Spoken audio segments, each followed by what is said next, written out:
The inmates never know what time they will be called to court, and she wanted to be prepared in case they came to get her during class. While the women were drawing and coloring pictures of themselves as superheroes, I pulled out my tape gun to laminate Crystal's journal. I was wrapping the journal with the clear tape, thinking about the fact that I might not ever see Crystal again if she was sent away to prison, when I realized the women had stopped writing or drawing and were all looking at me. Ashley nudged Victoria and said, "Look what she brought in here. It's got that jagged metal edge and shit." And indeed it's true. My tape gun has a very sharp edge for cutting the strong tape. "Do they know you brought that in?" Victoria asked me. The stupidity of my actions hit me pretty quickly. "Well," I said feebly, "not exactly. I wanted to do Crystal's journal, in case she's leaving." The women just kept looking at me, looking at the tape gun, and then back at me. I was halfway done with the journal, so I finished wrapping it. Nobody said another word about it, and I put the tape gun back in my bag and went on with the class, hoping I hadn't blown it entirely. During that class time, I learned that Robin would likely be released very soon. She had signed a deal, a 4-year lid. A lid means that you sign a contract saying that you will not get in any trouble at all for the time set. In Robin's case, 4 years. If you do get in trouble, you will automatically be sentenced to, in Robin's case, 25 years. Robin was ready to sign for that deal because she has worked hard in her 17 years of incarceration, keeping good behavior, and even earning certificates for courses and training completed. She felt certain she would never go back to prostitution or using meth. It was the meth she was on, she explains, that made her go crazy, made her attempt murder when her trick started beating her. "I'm not making an excuse," she said. "I'm just saying I learned from that and I'm not doing it again." We all listened as Robin told us the hopes she had, all the plans she had concocted in her head after too many nights in a cell. Everyone was wrapped up in her release, partly because she had already served 17 years, and partly because Robin is a nurturing woman, always looking out for the other women in the pod, often sharing her few belongings with whoever needs them. "She'll do good on the outs," Victoria said. "She will." Before the next writing group, I received a phone call from my supervisor, Lorna, explaining that she had heard something about colored pencils, which she had not given me permission to take into the classroom. She wondered if I had counted them to make sure they were all there at the end of class. People have gotten stabbed with pencils before, so we just want to make sure that you're very careful. I told her I had counted the pencils, and I held my breath, hoping she wouldn't say anything about the tape gun. She never mentioned it, and neither did I. At our next writing group, Crystal was still there. She had gone to court, but nothing had been decided yet. Robin asked if she could read something she'd written. She took a big breath, pulled at her ponytail, and then started reading. She was worried she had hurt someone. She had written about the guilt she was feeling. Robin cried as she read. Soon it became clear to me what Robin was trying to say. She was confessing to me that she had spoken to Lorna about the colored pencils.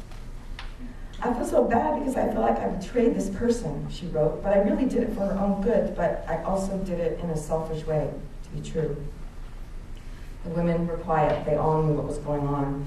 Robin looked up at me from her journal. Her small eyes were all puffed up, and her pale face was red and blotchy. "I'm so sorry," she said. "It's just..." And here she stopped and started crying again. Victoria, always the leader, stepped in for her.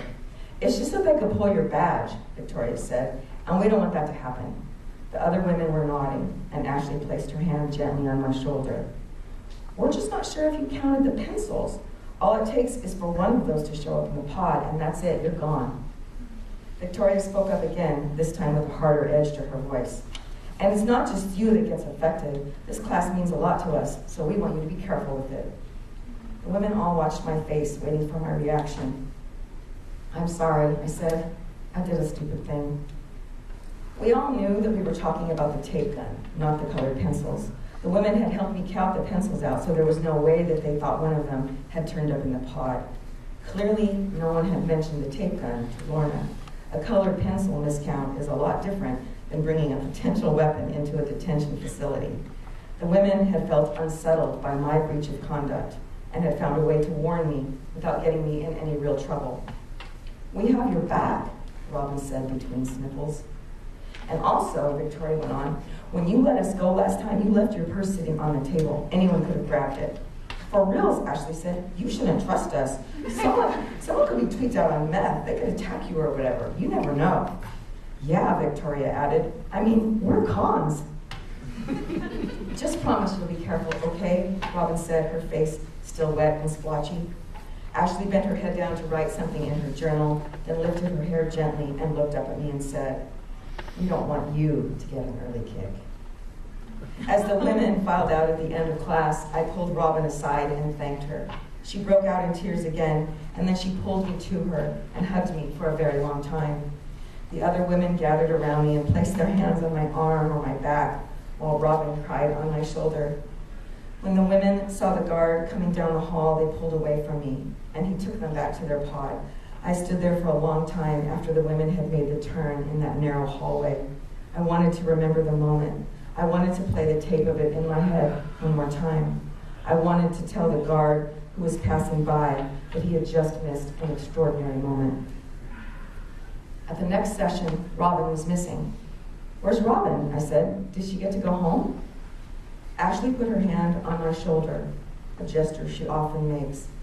They gave her 4 years, Ashley said. Yeah, the lid, right? The 4-year lid. Ashley waited a moment before she answered me. 4 years in prison, she said. Victoria spoke up. She thought she was going home, but they tossed her lid just like that. I honestly don't even know if Robin is ready to be out in the world. It's a pretty rough place to be, especially when you are returning to a boyfriend who still uses meth, likely unemployment, likely domestic violence, and a society that rejects you.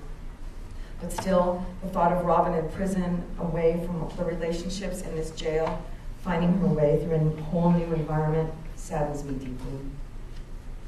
I think we should pray for Robin, Ashley blurted out, and then added, is that weird? Fuck no, it's not weird, Victoria answered. We've never done anything like that before, this being a writing group and not a religious one. Ashley said, everybody hold hands, let's make this proper. We stood around our little table, hands joined, heads down. We stood silent until Ashley nudged me. You, she said, you pray. So I did. I prayed for Robin, for her to feel comforted and not lose hope.